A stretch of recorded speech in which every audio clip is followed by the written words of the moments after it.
Welcome to Turning Inward. Our intention today is to open your heart and nurture your spirit as you travel on the road without miles, moving inward on your epic and personal journey of self-discovery. I am Rebecca Polvey, your co-host, and I'm here with Dr. Vivian Carrasco. This is the fourth episode of our Spring 2015 season. We are excited to continue to share concepts from Love.Being.Human with you and grateful that you are here with us. Today we'll be exploring the concept of discernment together.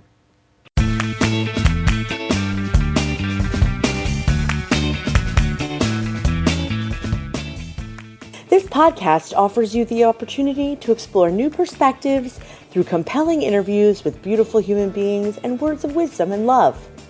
This show was created to guide and inspire you.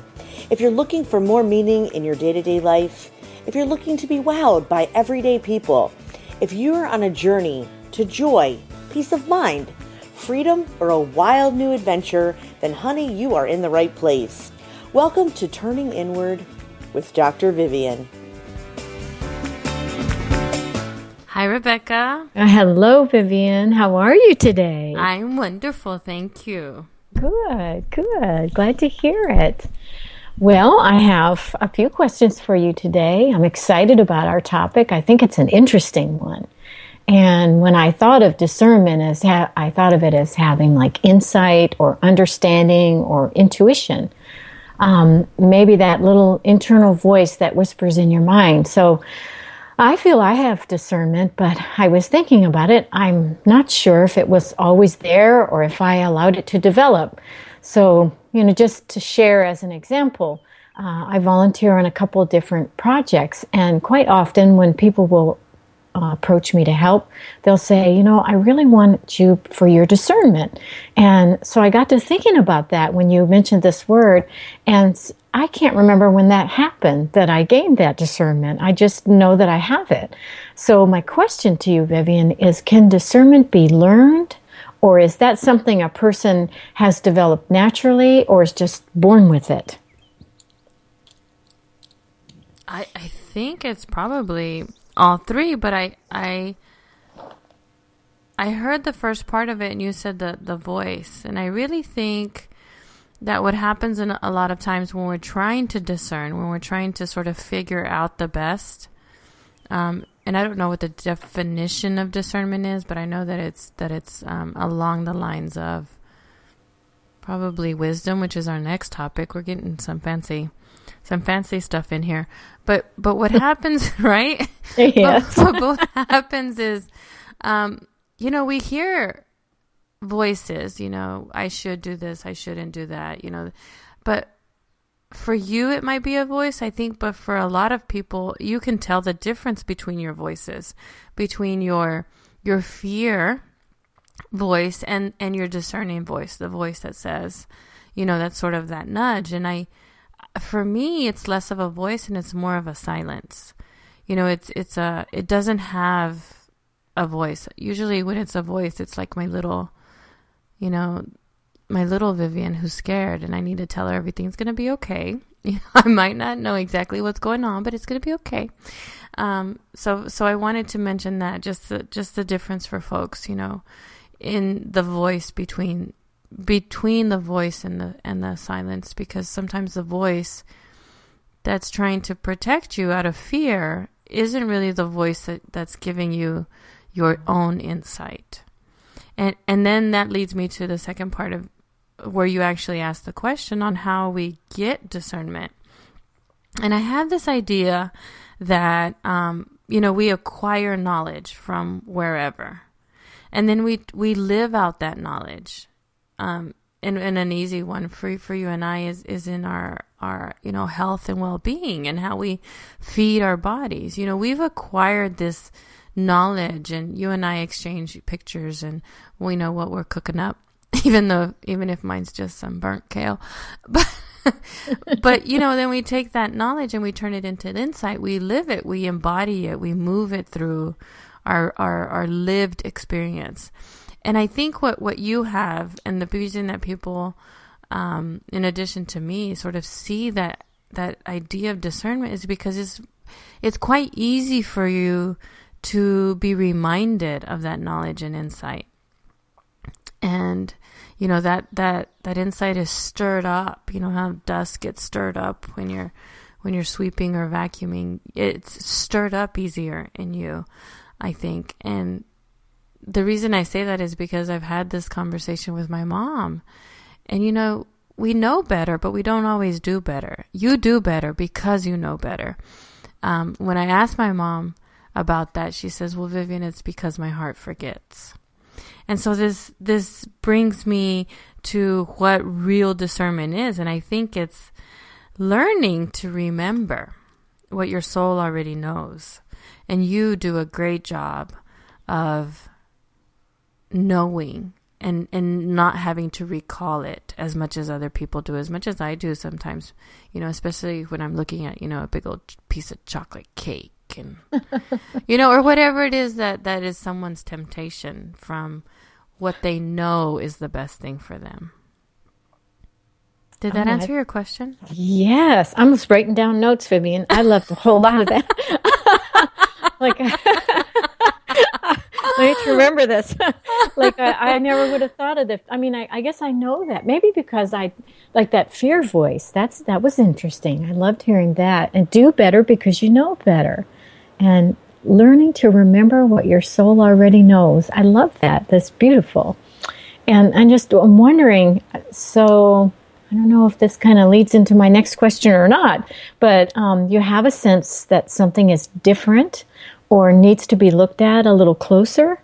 And maybe some people overanalyze or they don't trust their inner voice. I guess I don't mean now the fear voice.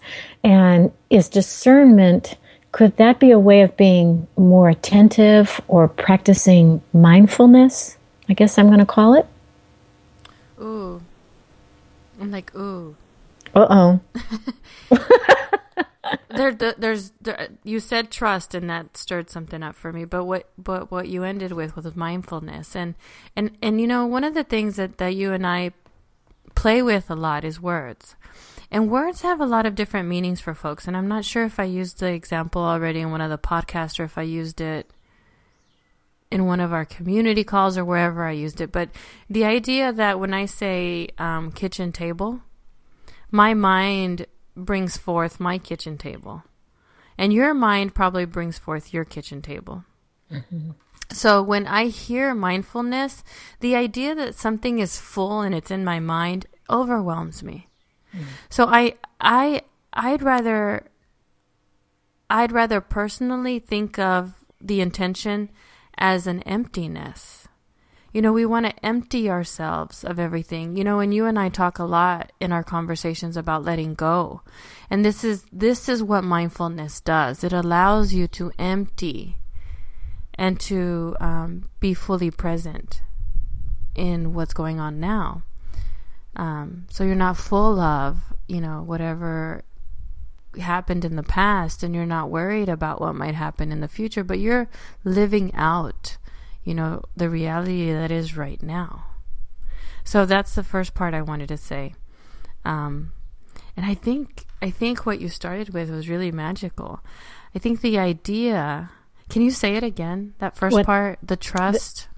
Well, and I said, perhaps a person overanalyzes or doesn't trust their inner voice. Yes.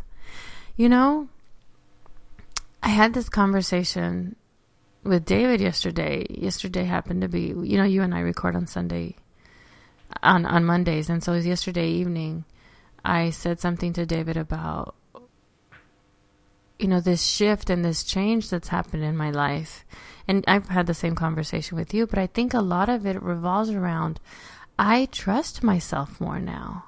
Mm-hmm. So that really, really resonates with me. To be discerning is to be true and honest with yourself. And for so many years, I don't think that I was. I think that, like many people in the world, we move along according to what should and what is expected, and maybe what your culture, what your society deems is appropriate for you. or, your own mind, your own conditioning. And that's not so much it for me anymore. And I think that's why now that I trust and I'm more honest with myself, it allows all of my being to integrate. And that's, again, like I said earlier, it's the Spirit moving through, within you, through you, and between us in our relationships. So I feel like I haven't gotten anywhere from there, and I didn't answer that question, but discernment is almost like the top of the pyramid, and the foundation of it begins with the truth and an honesty of you with yourself. Oh, I think I got a lot out of that, Vivian. And when you used the word should, I wrote that down because something popped into my head that my husband said to me. I'm not sure when, it was some few years ago. And he said, whenever you hear the word should, he said, stop and utilize critical thinking. So I guess whenever I hear the word should, that's what I do. Yeah, and I think I don't know, I can't remember, I talk so much, but yeah, we shouldn't should all over ourselves. It's like, pooping all over ourselves. You're shooting all over yourself, Should. Yeah. Vivian. So let's use that as a takeaway homework for all our listeners and our wonderful audience. Don't should all over yourself. That's pretty funny. So with that, I'm going to move on to question number 3. Okay. So, and I don't know, maybe you've answered this a couple different ways, but I'm going to ask it anyways. How does it feel, or what sense will you have in the Love.Being.Human experience that you are utilizing discernment? Ooh, I like that one. That's easy for me because a clarity of mind. If you're being discerning, your decisions will come easily. They'll come with flow. There won't be struggle around it. There won't be confusion around it. It's a clarity of mind. So if your discernment skills are, like your muscles have been flexed, in more ways than just logic that that's the right thing for you to do. Both in the short term and the long term. So there'll be lots of clarity. If the water has been muddy for a while, you've kind of looked at it and you've waited for the dust to settle so that you can see where you're stepping. Excuse me. And I think another feeling that you'll have is this sense of freedom, because again, you have this sense of grounded safety that you trust yourself to make the right decision. So freedom will be so freely available to you. And I think another one that we're all sort of not searching for but that we all naturally move towards is intimacy. When you know with distinction what your own wants and needs are, then it's easy to discern your next step. So I think when you're doing it right, those are the feelings that you'll feel. You'll feel free, you'll feel very clear, and you'll feel very intimate with your own needs and wants. You won't be. It happened to me the other day. I was at a restaurant. I knew exactly what I wanted. Almost never happens. I knew exactly what I wanted. I knew what texture, what flavor, and that is amazing. So, because it's not my common experience at restaurants. So I think when you're living out discernment, that's what you'll feel. Well, Vivian, my last question today, boy, usually the questions aren't so tough for me to come up with. I think about them for a little while. But this last one, I wrote it and scratched it out and rewrote it. And I was not even going to ask it, but I think I got it now. I have this thought that Love.Being.Human is like a lifestyle that needs to be practiced and maybe lives inside of all of us on certain levels, and that we need maybe discernment to recognize that there is or maybe a need to be lifted up to that next level, or to recognize that we might need that.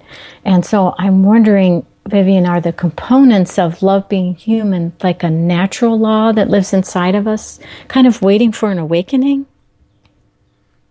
Oh, I like that. I I I like that you. It's almost like, okay, let me get my words together. First of all, I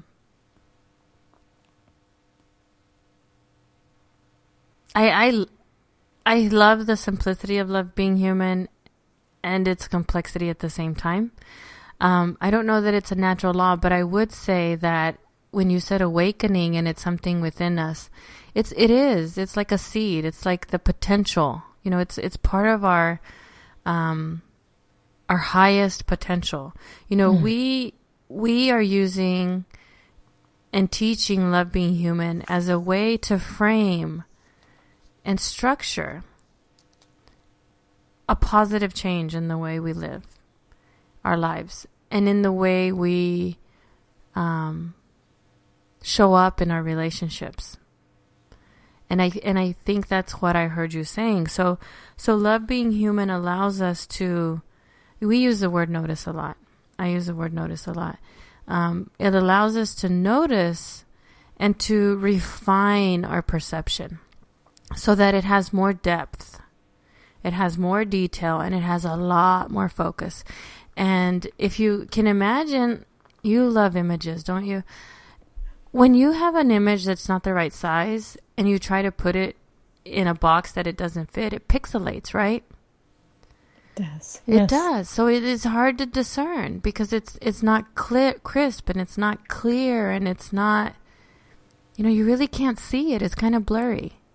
And when you refine that image and it's the right size, you could blow it up as big as you wanted to, and it would be just, you know, it would not pixelate. It would still have depth. It would still have focus. It would still have, you know, that detail that you're looking for. And so that is, the answer is yes. The short answer is yes. It's a lifestyle strategy and it's a daily practice, but it's a framework. And what I love about it is that it's your framework. It's my framework. It's everyone's framework. We use it to, you know, check in. Oh, I wrote down, here in West Texas, we have hailstorms. And when a hailstorm comes, you run for protection, right? So Love Being Human is a way you can't ever stop the storm from coming, right? You can't keep the hail from hitting. It's going to hit where it hits.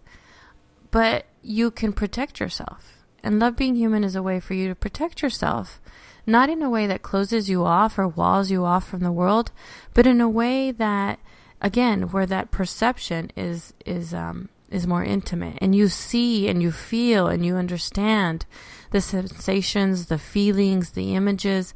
You know kind of what's coming up from within you, and you can direct it and focus it a little bit better. So it is a daily practice. It's a moment to moment practice. And I think for some folks for me it's become a tool, a really, really special tool to move up into that, what you called it. I think you called it our potential. Yeah, and I did the next level, or yeah, and I like the word awakening too. I really, yeah. I'm glad I asked the question, Vivian. Well, the other thing that it does, when you said next level, it reminds me of lifting and of inspiration. And we talk about breath a lot in Love Being Human because, you know, breath is that natural movement. And so Love Being Human is a natural movement. You know, that's why we use the infinity symbol, because it moves, you know, within and between, and it starts and ends wherever you started, you know? So. Yeah, absolutely. I mean, I'm on this journey with you, Vivian. I love asking these questions, and I feel like, I'm open to be lifted up to a next level. So it's always a surprise what you might say. Me too. Well, thank you. Thank you, Vivian. And we thank our audience. Yes. And we really appreciate our audience for taking the time to listen to us today and for being with us. And if you enjoyed the conversation, we invite you to connect with us by joining our inner circle at viviancarrasco.com. And I'm going to close with a final thought from Vivian. Remember, move with purpose and take inspired action. Thank you for joining us today here on Turning Inward with Dr. Vivian. If the show moved the needle for you, please leave an honest review in iTunes.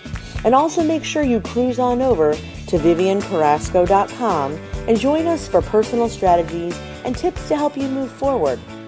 Ciao, baby.